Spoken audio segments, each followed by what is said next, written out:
नमस्तस्यै स्वाहा। ओम यादेव सर्वदेशो शांति रूपेण सुधा नमस्तस्यै स्वाहा।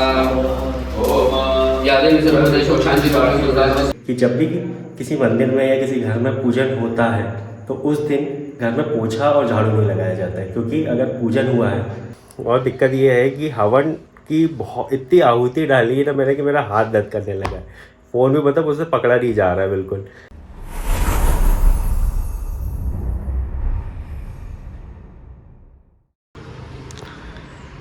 तो साहब बाहर के नज़ारे देख रहे हो, बिल्कुल गर्म। इतनी तेज़ धूप है ना जैसा कोई हिसाब नहीं है, बहुत तेज़ धूप है। अभी चलूँगा ना बाहर तब आपको दिखाऊंगा। और ये देख लो टाइम हो रहा है 1 और अपन अपने घर में वाईफाई भी लगवा लिया। अब टेंशन नहीं है काम करने की, बड़ी आराम से काम होगा। तो 1 बज रहे हैं और ये है अपन आपके सामने। तो हेलो एवरीवन, फिर से एक नए ब्लॉग की शुरुआत हो चुकी है। तो कैसे हो आप सभी? बढ़िया हो ना? तो बढ़िया ही रहना। तो कहानी कुछ ऐसी है कि 1 बज रहे हैं, गर्मी चालू हो चुकी है और तेज़ धूप है, भयंकर ख़तरनाक। तो अपने को चलना है अभी मंदिर। तो कौन सा मंदिर चल रहा है? तो मंदिर अपन चल रहे हैं अपने खेत वाले, क्योंकि पूजा है वहाँ पे, आज हवन है। वैसे तो कल वहाँ पे दुर्गा सप्तशती का स्तोत्र का पाठ चल रहा था, तो कल तो मैं ब्लॉग बना नहीं पाया। तो आज अपन चल रहे हैं हवन में, हवन करेंगे, बढ़िया पूजा पाठ करेंगे और घूम फिर के आएंगे आराम से। और काफ़ी दिनों से ब्लॉग बन भी नहीं रहे थे, तो मैंने बोला चलो आज बनाते हैं। होता है कभी कभी, बहुत सारी चीज़ें रहती है तो बहुत सारे काम हो नहीं पाते। इट्स ओके, चलता रहता, कोई दिक्कत नहीं है। तो मैं तो तैयार हो गया हूँ, घर वाले भी तैयार हो गए हैं, मम्मी बस तैयार हो रही है। उसके बाद अपन निकल जाएंगे यहाँ से। 1 बजे लेट हो गया, वैसे तो 1 घंटा पहले ही चले जाना था मुझे, मगर हो जाता है कभी कभी लेट, चलता रहता है। It's okay. तो बाहर चले, दिखाता हूँ आपको धूप कैसी है। चलो बाहर चलते हैं। लपट इतनी तेज चल रही है ना जैसा कोई हिसाब नहीं है, बहुत तेज लपट आ रही है। ये देखो, आपको अलग ही समझ में आ रहा होगा। और ये है अपनी धन्नो रानी, ठीक है। कवर हटा दिया है, चाबी लाना भूल गया मैं, चाबी लाता हूँ। चलो चाबी लेते फिर मिलता हूँ, ठीक है। तो साहब अपन अभी निकल रहे हैं और ये देखो कपड़ा थोड़ा सा क्या है, ग्लास गंदे है, ये देखो ग्लास गंदा है ना, इस पे कपड़ा मार लेते हैं फिर निकलते हैं। और धूप देख लो कितनी तेज़ है, इधर तो कचरा पड़ा हुआ है, बहुत तेज़ है। तो गाड़ी को साफ़ करते हैं फिर निकलते हैं, ठीक है। अब क्या है, मेरे ये वाले उल्टे हाथ में फ़ोन है, तो इससे मेरे को आदत नहीं है ब्लॉग बनाने की, तो मैनेज करना पड़ेगा थोड़ा सा। धब्बे पड़ जाते पता नहीं पानी के क्यों, तो ग्लास पे।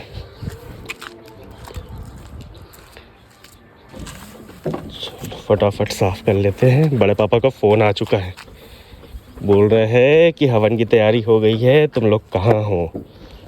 ने बोला कि बड़े पापा जस्ट आ ही रहे, 20 मिनट लगते हैं यहाँ से पहुँचने में, कोई दिक्कत नहीं है, अभी पहुँच जाएंगे, ठीक है। बस ग्लास साफ कर लिया जाए,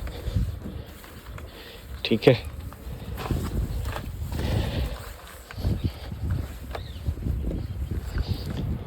तो ग्लास साफ कर लूँ फिर मिलता हूँ आप सभी से, ठीक है।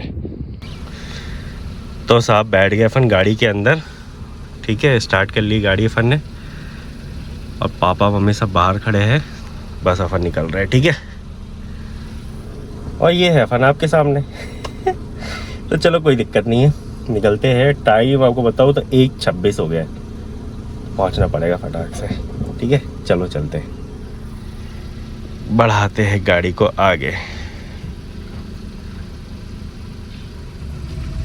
चलो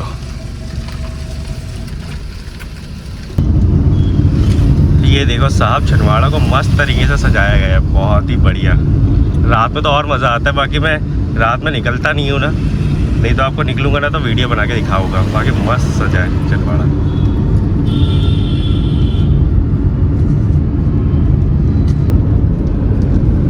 तो लो साहब पहुँच गए हैं अपन गाँव, नहीं गाँव नहीं, खेत, सॉरी बस यहाँ से और 1 किलोमीटर रह गया। क्या है कि मुझे फ़ोन आ गया था तो फ़ोन में बात करने लगा था, इसलिए मैं भूल ही गया कि मुझे ब्लॉग में रिकॉर्ड करना है। और ये देखो मस्त,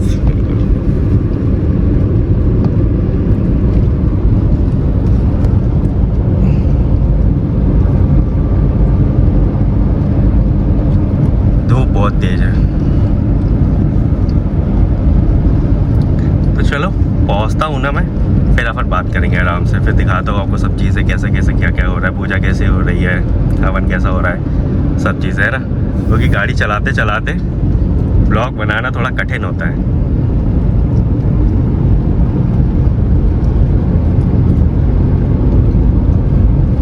बड़े पापा का 3 बार फ़ोन आ चुका है, भाई कहाँ रह गए कहाँ रह गए। मैं बोला आ रहे हैं, फटाक से पहुँचते हैं, नहीं तो फिर से बड़े पापा का फ़ोन आ जाएगा। और इस बार तो बड़े पापा पागल हो जाएंगे, बिल्कुल आग बबूला हो जाएगी। तो साहब पहुंच गए अपन, गाड़ी पार्क कर दी है और मेरे हाथ में ये थैला है और अपन है ये। तो मैं थोड़ा सा सामान मंदिर पे रख के आता हूँ, फिर लेके आऊँगा स्कूटी और उसके बाद फिर मम्मी को लेके जाएंगे, क्योंकि मम्मी से चलते बनेगा नहीं।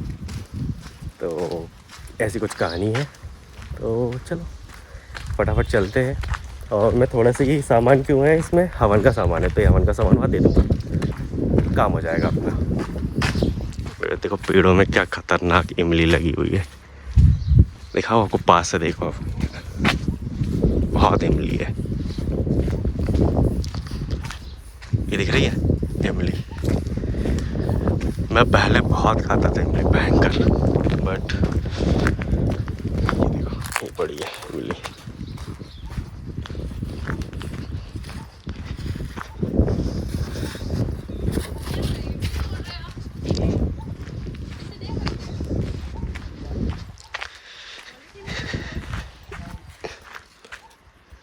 देखो इमली खाने के शौकीन हमारे यहाँ।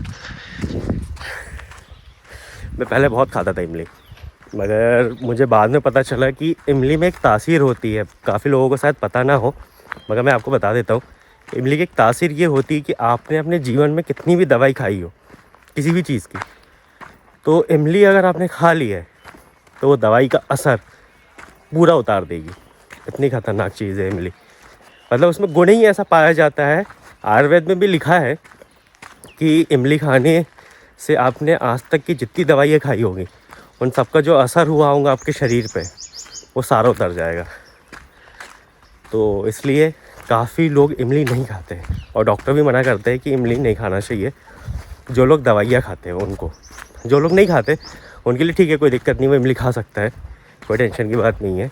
बाकी वो पुरानी से पुरानी दवाई है, अभी आपने 20 साल पहले भी कोई दवाई खाई होगी उसको भी उतार देगी, इतनी खतरनाक होती है इमली। और हमारे यहाँ की जो नहर है वो आपको दिखाता हूँ, सूखी पड़ी हुई है क्योंकि अभी डैम का पानी। नमस्ते। हाँ हाँ, ये देखो नहर दिखाओ, नहर अभी सूखी है क्योंकि गर्मी के टाइम में जो डैम का पानी है वो बंद कर देते हैं, क्योंकि काफ़ी पानी फिर सिंचाई में यूज़ हो जाता है, तो पीने के लिए पानी बचता नहीं है डैम में, तो अभी बंद करके रखा है। आगे अभी हमारे कुओं में पानी है काफ़ी, और जो आगे नाला है ना उसमें पानी है, तो सिंचाई तो बढ़िया हो जाती है, टेंशन नहीं है। यहाँ की गर्मी ख़तरनाक है, पसीना आ रहा है। फटाफट चलते हैं और समझते हैं कि क्या कहानी चल रही है, ठीक है। और ये देखो आ गए अपन खेत, दिख गया, अभी दूर है थोड़ा सा। तो लो साहब आ गए अपन मंदिर, पहुंच ही गए। सामान रखता हूँ यहाँ से, स्कूटी की चाबी लेता हूँ और मम्मी को लेके आता हूँ। बढ़िया है ना नज़ारे। चलो चलते हैं अंदर। तो ये ला ली अपने पंडित जी की स्कूटी, और मम्मी पापा जा रहे हैं। एक खड़ी अपनी गाड़ी, स्कूटी मुझे बिल्कुल पसंद नहीं है चलाना। अच्छा ये दो भी आए हैं, देखो देखो देखो, ये हमारे दोनों बड़े भैया लोग बहुत लेट आ रहे हैं। चलो गाड़ी लॉक कर दी मैंने, अपन भी चलते हैं, ठीक है।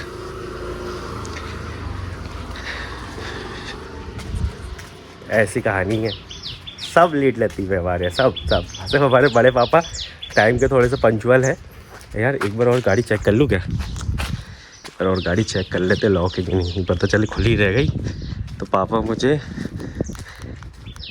बेच देंगे।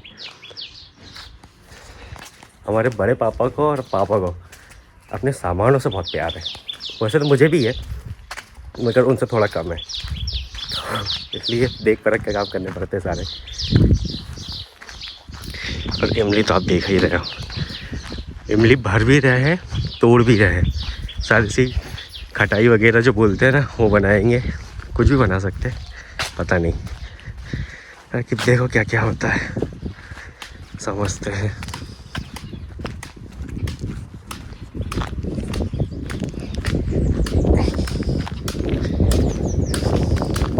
इसकी खटाई बनाऊंगे क्या भैया? अच्छा,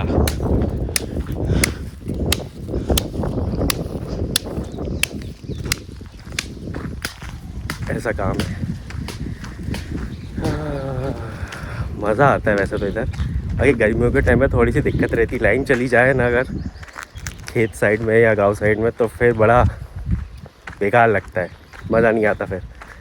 अगर चलो ठीक है, यहाँ पे तो दिक्कत नहीं है, यहाँ पे लाइट रहती, 24 घंटे की लाइट है हमारे पास, तो टेंशन नहीं है, आराम से सब चीज़, पंखे कूलर सब चल जाते हैं। बस यहाँ पे 2 लाइन है हमारे पास। एक खेत की लाइन है जो 10 से 12 घंटे के लिए आती है, तो उसका टाइम फिक्स है, कभी सुबह आती कभी शाम आती है, वो अलग अलग टाइम पे चलती है। और एक घर की लाइन है जो 24 घंटे की लाइन है, तो वो 24 घंटे पूरी कंटिन्यूसली रहती है, तो टेंशन नहीं रहता। बस ये है कि घर वाली लाइन से खेत के काम नहीं कर सकते, क्योंकि मोटर वोटर ये वो चलाना, फिर वो लोड बढ़े आता है ना, तो फिर ट्रिप मार जाती लाइन। तो ये नहीं करते, अलग अलग लाइन लेके रखिए, अलग अलग काम होते हैं, बढ़िया चलता रहता है फिर सिस्टम, टेंशन नहीं है। अब चलना है मंदिर में और हवन के लिए बैठना है, और हवन में भी 4-5 घंटे से ज़्यादा लग जाएंगे आज। वो तो सब मैं आपको दिखाऊंगा कि कैसे कैसे क्या क्या हो रहा है, बाकी समझेंगे फिर जो भी होगा। और आज शनिवार है, मुझे पाठ भी करना है सुंदरकांड का, तो वो भी अपन यहीं करेंगे आज मंदिर में, ठीक है। तो अपने को रात तो यहीं हो जाएगी, मज़ा आएगा, समझेंगे जो भी है, आनंद लेंगे, एंजॉय करेंगे।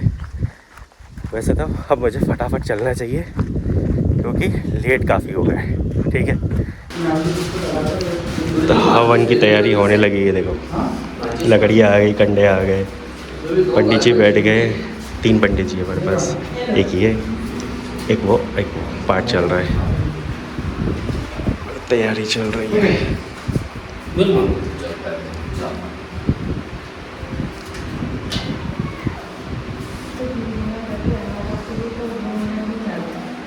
क्या?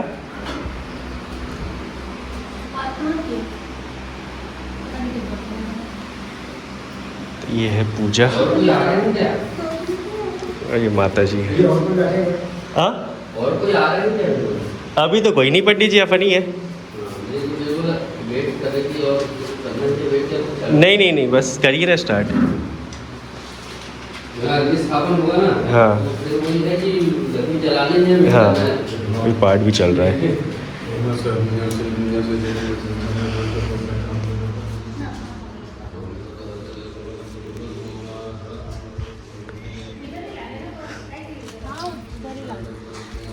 धूप खतरनाक है, ये भी पार्ट चल भी रहा है और हवन की भी तैयारी चल रही है। बस हवन प्रज्वलित करेंगे और बैठ आएंगे।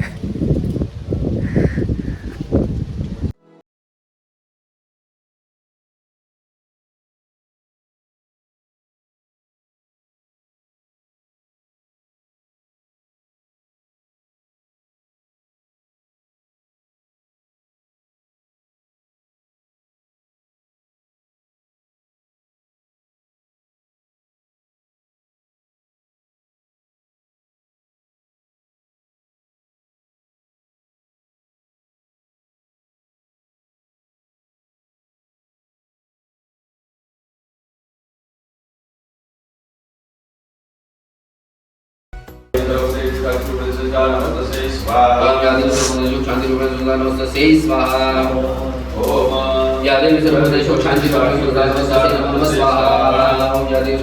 जातिरूपेण स्वाहा ओम यादेवी सर्वदेवी जातिरूपेण स्वाहा ओम यादेवी सर्वदेवी जातिरूपेण स्वाहा ओम यादेवी सर्वदेवी जातिरूपेण स्वाहा ओम यादेवी सर्वदेवी। तो साहब पापा, बड़े पापा और पंडित जी बाहर बैठे हुए हैं क्योंकि अंदर काफ़ी धुआं हो गया है। बाकी 2 पंडित जी अंदर है, अभी पाठ नहीं हवन चल रहा है, सॉरी। तो पाठ तो हो चुका है, तो बैठे हुए हैं क्योंकि आंखों में भयंकर तेज़ धुआं लग रहा है। मैं भी इधर आ गया हूँ, तो मैं ये बैठा हूँ आपके सामने। मैंने तो हवन डाल चुका हूँ, अब बाकी लोग जो बचे हुए थे वो डाल रहे हैं हवन। मम्मी और बहन भी बैठी हुई है, बाकी और भी जो ये यहाँ पे रहने वाले हैं ना, उन सबको बोल दिया कि आप भी हवन डाल दो, कम से कम आपको भी पुण्य मिलेगा। तो वो सब बैठे हुए हैं। हम लोग काफ़ी देर से बैठे थे, 1-2 घंटे हो गए, और काफ़ी आंखों में धुआं जा रहा था ना, इसलिए मैं पापा, बड़े पापा, हम सब एक बार आके बैठे हैं। बाकी सबको भी डालने देते हैं, हवन डालते हैं, बस हो ही गया है। उसके बाद फिर आरती करेंगे, पूजन होगा, फिर काम पता, और फिर उसके बाद मैं सुंदरकांड का पाठ करूँगा। फिर देखते हैं क्या होता है। बाकी अभी तो धूप थोड़ी कम है, शरीर को आदत नहीं होती। लेकिन नज़ारा एक नंबर है। तो साहब हो गया हवन, और पंडित जी पूजन का सामान व्यवस्थित कर रहे हैं। बढ़िया रहा कार्यक्रम हवन का। अभी हवन जल रहा है, ये तो चलते रहेगा जब तक कि वो सही से अग्नि, यानी कि वो शांत ना हो जाए, तब तक के ऐसे ही रहेगा हवन, तो कोई दिक्कत नहीं है। आराम से आगे फिर यहाँ पे वो कर लेंगे सफाई। अभी अस्त व्यस्त है सब, मंदिर अभी थोड़ी देर बाद सफाई करेंगे, फिर व्यवस्थित हो जाएगा। तो लो साहब देख लो, मंदिर साफ़ सफाई पूरी कर चुके हैं अपन अच्छे से, ठीक है, सब व्यवस्थित कर दिया है। बस आज हवन हुई है ना, तो अपन ने झाड़ू और पोछा यहाँ पे नहीं लगाए हैं, क्योंकि जब कोई भी पूजन होता है ना, तो उसके बाद झाड़ू और पोछा नहीं लगाया जाता, ठीक है। तो आपको भी बता दो, आपको भी याद रहे सब चीज़ें, इसलिए कि जब भी किसी मंदिर में या किसी घर में पूजन होता है, तो उस दिन घर में पोछा और झाड़ू नहीं लगाया जाता है, क्योंकि अगर पूजन हुआ है तो जो शक्तियाँ वहाँ पे विराजमान होती है, जो भी एनर्जी वहाँ पे विराजमान होती है ना, वो फिर झाड़ू पोछा लगाने से बाहर चली जाती है। तो इसलिए कभी ऐसा काम नहीं करना कि जब भी कहीं भी मंदिर में या तो जब भी कभी मंदिर में या घर में पूजन होता है, तो झाड़ू पोछा नहीं लगाना है आपको 24 घंटे तक। उसके बाद फिर आप सफाई कर सकते हो। हाथ से सफाई करिए पूरे मंदिर की, देख लो, हाथों से सफाई करिए और झाड़ू पोछा नहीं लगाया, ठीक है। बाकी मंदिर बढ़िया हो गया, कल आके फिर अच्छे से सफाई करेंगे, ठीक है। और अभी हवन जागृत है, बुझा नहीं है जब हवन, देखो धुआं निकल रहा है ना, आपको दिख रहा होगा धुआं। तो ऐसी कुछ कहानी है। और बाहर रात हो गई है, टाइम आपको दिखाऊं तो 7:11 हो रहे हैं, ठीक है। अंधेरा हो चुका है। पापा मम्मी को छोड़ने के लिए गए हैं स्कूटी से गाड़ी तक के, क्योंकि गाड़ी इधर आती नहीं है, अभी रोड बनी नहीं है ना, तो नाले के पास उधर गाड़ी खड़ी है, तो वहाँ पे गए हैं और वहाँ पे मम्मी को छोड़ देंगे। मम्मी गाड़ी में बैठेंगे, फिर हम भी चलेंगे। बड़े पापा तो घर जा चुके हैं, फिर कल आएंगे, कल अच्छे से साफ़ सफाई करेंगे। कल मैं तो शायद तक नहीं आऊँगा, अगर हुआ तो फिर वो तो आपको दिख ही जाएगा ब्लॉग में, कोई दिक्कत नहीं है। बाकी ऐसा बढ़िया रहा हवन, पूजन भी बढ़िया रहा हवन, पूजन भी बढ़िया हो गया। और माता जी की पूजा भी बहुत अच्छे से हो गई है। माता जी अच्छी लग रही है ना, मस्त श्रृंगार हुआ है माता जी का, ये देखिए सुंदर, बढ़िया है, मस्त। तो चलो प्रणाम करता हूँ मैं भी, फिर आप सभी से मिलता हूँ, ठीक है। तो लो साहब टाइम देख लो, 9:05 हो रहे हैं और अपन आ गए अपने घर, ठीक है, बढ़िया। ये देखो भोलेनाथ दिख रहे हैं, ये देखो आप दिखे, और ये अपन आपके सामने मस्त। टाइम तो आपको पता चल गया, 9:05 हो रहे हैं, जस्ट अभी पहुंचा ही हूँ मैं। और सही बात बताओ, मंदिर से निकलने के बाद मुझे याद ही नहीं रहा कि मुझे ब्लॉग भी रिकॉर्ड करना है। मैं ब्लॉग बना भी रहा था, लेकिन ध्यान से ही निकल गया मेरे, क्योंकि बहुत सारे और भी वहाँ पे रहने वाले जो और लोग थे, वो लोग मिल गए, उनसे बातचीत करते करते कब गाड़ी में पहुँच गया, कब बैठ के मैं छिंदवाड़ा आ गया, मुझे याद ही नहीं रहा कि मैं ब्लॉग भी रिकॉर्ड कर रहा हूँ। तो मैंने बोला चलो अब घर पहुंचता हूँ तभी बात करूँगा आप सब लोगों से। तो बढ़िया मज़ा आया कार्यक्रम में, तो एक नंबर हो गया।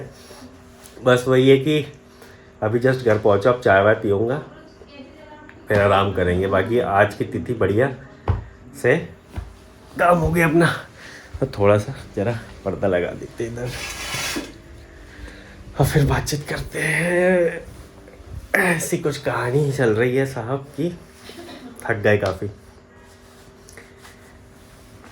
अब बैठ के आराम से चाय वाय पियेंगे, फ़ोन वोन चलाएंगे, वीडियो एडिट करना है, फिर कल डालना भी है, अपलोड भी करना है, तभी तो आप देख पाओगे।